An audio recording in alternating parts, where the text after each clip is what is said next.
nothing was added in those parts, and the game just got boring at that point. And then there was Zant with his temper tantrum. It killed him, and then Ganondorf was thrown in at the end. So once you started getting those mirror pieces, like I said, the bottom just kind of dropped out, and the game just seemed boring.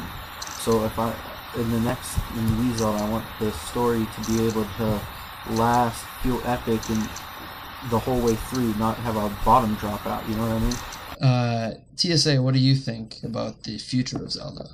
In terms of what I want to see in the next Zelda installment, I honestly would like to see, I'll make this as simple as possible, I'd like to see the design and concept of Team Eco's Shadow of the Colossus mixed with the basic gameplay of the original Zelda. Combining those two elements together, I think, would make, for me, the ideal Zelda experience.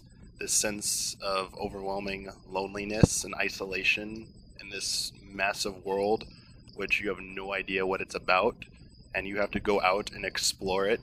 And there are these giant, intimidating creatures who would be the bosses in the new Zelda game, whether they're in dungeons or not in dungeons. I mean, that might be an interesting concept, is to change up the structure of what a dungeon is in a Zelda game.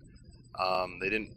I think the biggest hint of that was maybe in Twilight Princess with the mansion on Snow Peak. Everyone was like, that was one of the most unique dungeons in a lot of people's minds. Yet it was like this little mansion on the edge of a cliff, and it wasn't really a normal dungeon in the traditional. I mean, it was still structured traditionally like a dungeon, but didn't look like a dungeon to some people. But I would like to return to that feeling I got when I played like the original Zelda. And it's an experience that hasn't been translated or even attempted to be translated very well into the current current generation of gaming, except for Shadow of the Colossus, which I actually tell people that I think Shadow of the Colossus was the best Zelda game in the last decade, even though it doesn't have the title Zelda in it. Other things that would be nice icing on the cake would be an even different art style that we haven't seen, not the grittier, traditional look of Twilight Princess and Ocarina of Time, and not the very flat and flash-looking style of the Wind Waker. It'd be nice to see them draw some, art styles from other places. Maybe one of I always say this, Miyazaki's works. Maybe an art direction like that. And the soundtrack. There's no excuse this time for them to be using poor audio samples. If they could do it for Mario Galaxy, they can do it for the next Zelda game. There's zero excuse for that. And even though I doubt this is going to happen, I would love to be able to play the game so strictly with a GameCube controller. I don't think that's going to happen, but, I can wish. And I echo a lot of the story sentiments that everyone else has said. I just hope it has a strong story, however they decide to do it, as long as it's strong and I can enjoy it and carries the game, then that's fine with me. As for the other question, what do we think is actually going to happen? I think it's going to be a game that's going to be stylized a little bit more like Twilight. It's going to be more like Twilight Princess style, and it's going to be using, obviously, Wii Motion Plus. And that's really all I really can say definitively about it, which is as much as everyone else knows about it. It's kind of a big mystery right now. Cody, you got anything to add to that at all about the next Zelda? Yeah, well, mostly I agree with a lot of the earlier points. Like the story, it would be nice to have a big complicated story, but I guess I'm the sort of person who enjoys like Final Fantasy games that are like 90% story, and obviously a whole bunch of people hate that, so you have to find a balance that makes it not unbearable for some people. I don't like the dungeon. I don't like the current dungeon system where it's sort of you go into the dungeon to get the piece of whatever, and then you get an item in the middle, and you use that item to defeat the boss, and then the item is never seen again. That's one of the big problems I had with Twilight Princess, was items that never get used again after you leave that dungeon. I mean, there's plenty of examples of that. And also, I agree with the Ganondorf thing to an extent. Like, I don't mind if he's in it as long as he doesn't pop up like a jack-in-a-box at the end. Like, I'd want him to actually be involved in the story. Because Twilight Princess, it's sort of like Zant was the main villain, and then they were like, whoops, he forgot Ganondorf, and they added him in at the end. And that's sort of, which is basically the basic plot to like 5 Zelda games. It would be nice if Ganondorf is in it, he doesn't just pop up and then blast off like Team Rocket.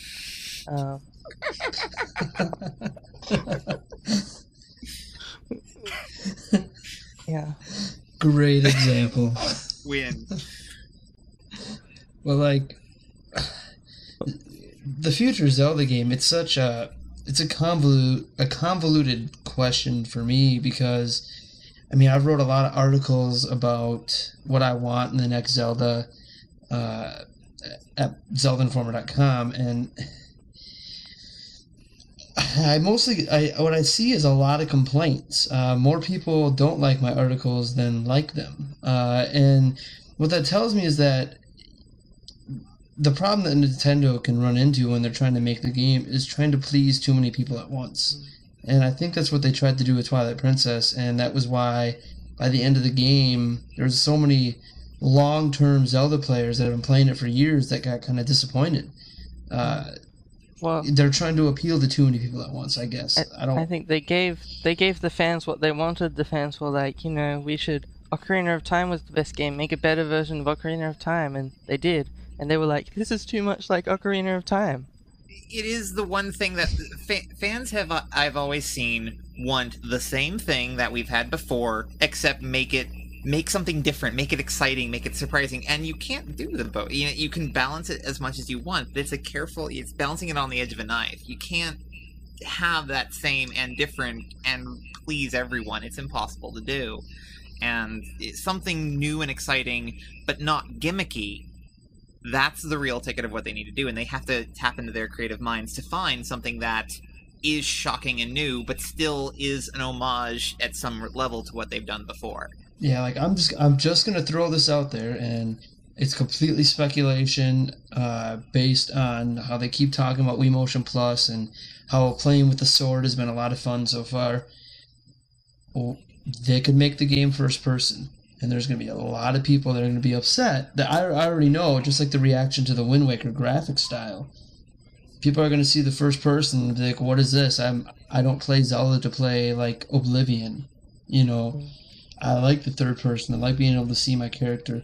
And in playing like Wii Sports and Wii Sports Resort and seeing how Wii Motion Plus works and everything, I mean, it's a high possibility that if they go one-to-one controls, we could be playing first person. And, I mean, that alone's a big change if they go that route. I don't know. It's just so hard. Like, the last thing one of the last few things I talked about in talking about the future was a less equals more concept, I guess. Like, I want a giant overworld, but if you give me a smaller one that has more things to do, I'll be happier than a bigger one that has nothing to do. And, I mean, that kind of goes into my concept with dungeons. Like, the last 4 dungeons in Twilight Princess, like, I believe Lefty said, they seemed like you were just doing them to do them. There wasn't a real reason to be there. No storyline point for me to go. I'm just going because the game's telling me to go there. I could have did without those 4 dungeons. They could have probably did something else to extend the game if they really wanted to, instead of just tacking on more dungeons.